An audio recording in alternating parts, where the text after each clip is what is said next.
1943. Paris, occupied France. Inside a windowless interrogation room at 84 Avenue Foch, headquarters of the German Sicherheitsdienst, a British agent sits handcuffed to a heavy wooden chair beneath a harsh electric light. The walls are bare except for faint stains left by previous prisoners. Outside, boots echo along polished corridors as guards move with mechanical discipline. The prisoner has already been searched 3 times. His pockets emptied, seams pressed flat between gloved fingers, shoes dismantled piece by piece, belt confiscated, watch removed. German security police were known for their precision. They believed nothing escaped their notice. Yet hidden less than an inch from their hands, stitched carefully into the lining of his jacket lapel, rests a blade barely 2 inches long. It weighs almost nothing. It feels like part of the cloth itself. The Germans have taken his weapons, his documents, and his identity. But they have not taken his final option. Interrogations at Avenue Foch were designed to erase hope. Prisoners rarely knew whether it was day or night. Sleep deprivation blurred time until resistance weakened naturally. The SD and the Sicherheitspolizei, the security apparatus prisoners simply called the Gestapo, relied as much on psychology as violence. Guards behaved calmly, almost politely, reinforcing the illusion that escape was impossible. Many prisoners eventually stopped imagining resistance altogether. That mental surrender was often more effective than physical force. Britain's Special Operations Executive understood this danger from the beginning. Created in 1940 under orders from Winston Churchill to set Europe ablaze, SOE sent agents into occupied territory to organize sabotage, resistance, and intelligence networks. These men and women operated alone, unsupported, and fully aware that capture was not a possibility, but an expectation. SOE agents entered Europe equipped with remarkable technology. Suppressed. Pistols allowed silent attacks at close range. Explosives disguised as everyday objects destroyed railways and supply depots. Compact wireless radios connected hidden resistance cells to London across vast distances.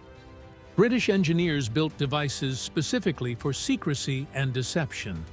Yet every tool shared the same weakness: visibility. Once captured, an agent lost everything. German searches were exhaustive. Officers dismantled clothing stitch by stitch, aware that spies relied on concealment. Shoes were cut open, buttons unscrewed, collars inspected, even personal hygiene items examined. Prisoners entered interrogation rooms stripped not only of equipment, but of options. SOE planners faced a disturbing question. How do you arm someone who has already been disarmed? The answer required abandoning traditional military thinking. Instead of designing a stronger weapon, they needed to design a smaller one. Something so insignificant, it would be ignored. The task fell to William Ewart Fairbairn and Eric Anthony Sykes, 2 men whose experience came not from battlefields, but from the violent streets of pre-war Shanghai.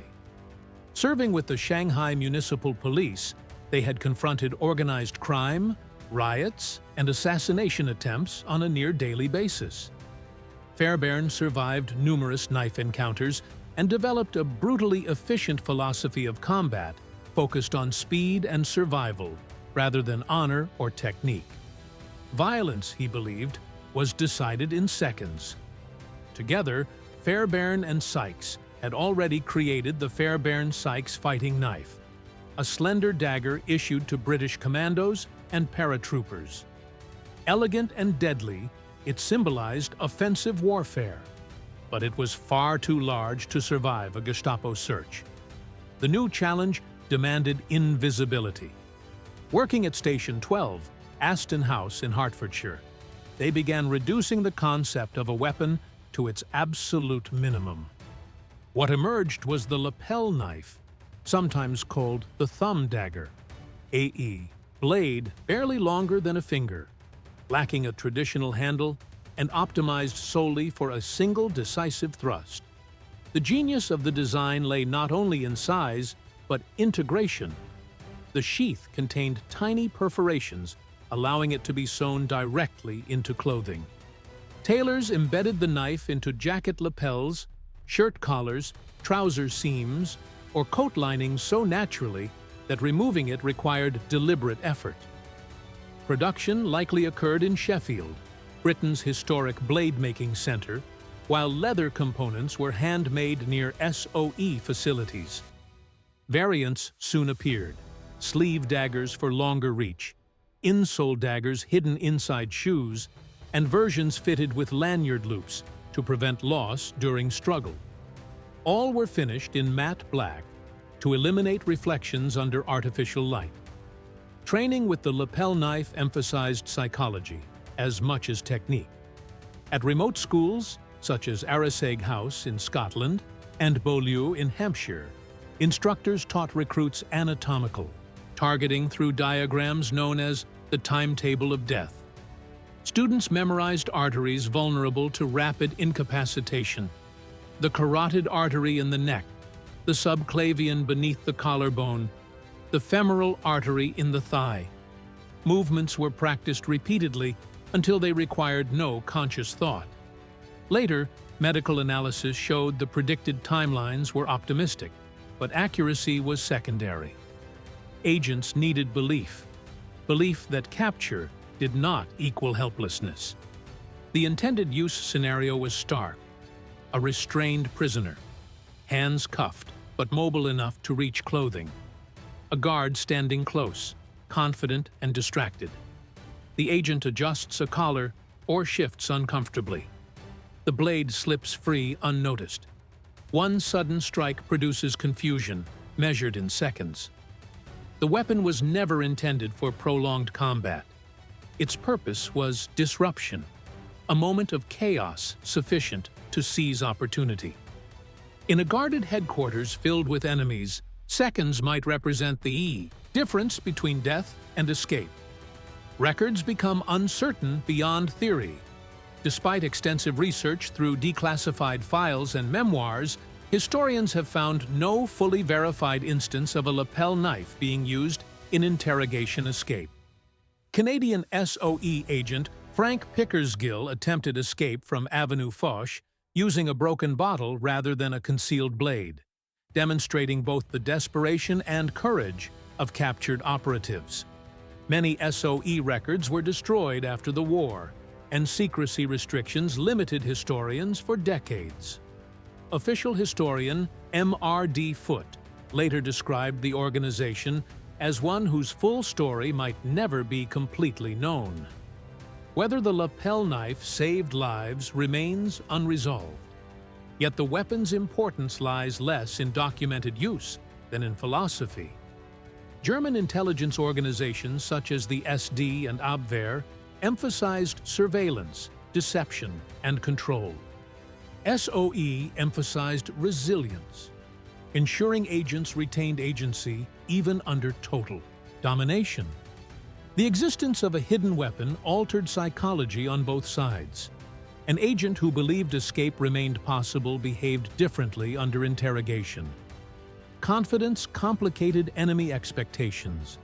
When the American Office of Strategic Services formed in 1942, it adopted numerous British covert concepts, including miniature concealment weapons inspired by SOE experimentation.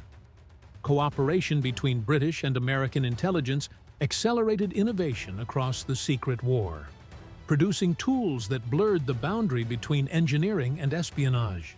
At Station 15, specialists responsible for camouflage and special devices prepared agents for deployment with obsessive precision. Clothing was tailored in continental European styles, fabrics matched local manufacturing patterns, and stitching replicated regional techniques to survive inspection. Even minor inconsistencies could expose an operative. Within these garments, the lapel knife disappeared completely. indistinguishable from the clothing itself. Psychologically, the weapon represented insurance rather than aggression. SOE instructors never promised survival. Instead, they emphasized choice. Capture removed freedom, but not entirely. Hidden within fabric remained a final decision reserved for the agent alone. For individuals operating in isolation deep inside enemy territory, that knowledge carried immense psychological weight. Today, surviving lapel knives are extraordinarily rare. Museums preserve only a handful of authenticated examples, while collectors warn that reproductions vastly outnumber originals. Production records remain incomplete, fitting for a weapon designed to leave almost no trace. Unlike the millions of Fairbairn Sykes daggers manufactured openly, the lapel knife existed in secrecy from conception to deployment. In the end, its significance transcends its physical dimensions. In interrogation rooms across occupied Europe, where fear and uncertainty dominated, a 2-inch blade sewn into a jacket represented resistance distilled to its smallest form. Not victory, not revenge, simply possibility. The chance, however slim, to act rather than submit. That idea defined the Special Operations Executive. Unconventional war required unconventional solutions. Against an enemy built on control and intimidation, Britain armed its agents not only with explosives and radios, but with something quieter. The belief that even when captured, they were never entirely powerless. Somewhere beneath the fabric, hidden from searching hands and confident interrogators alike, waited a final option. A silent reminder that the outcome of war could hinge not only on armies and battles, but on the courage of individuals carrying weapons so small history almost forgot them. That was the lapel knife. That was the secret war. And that was SOE.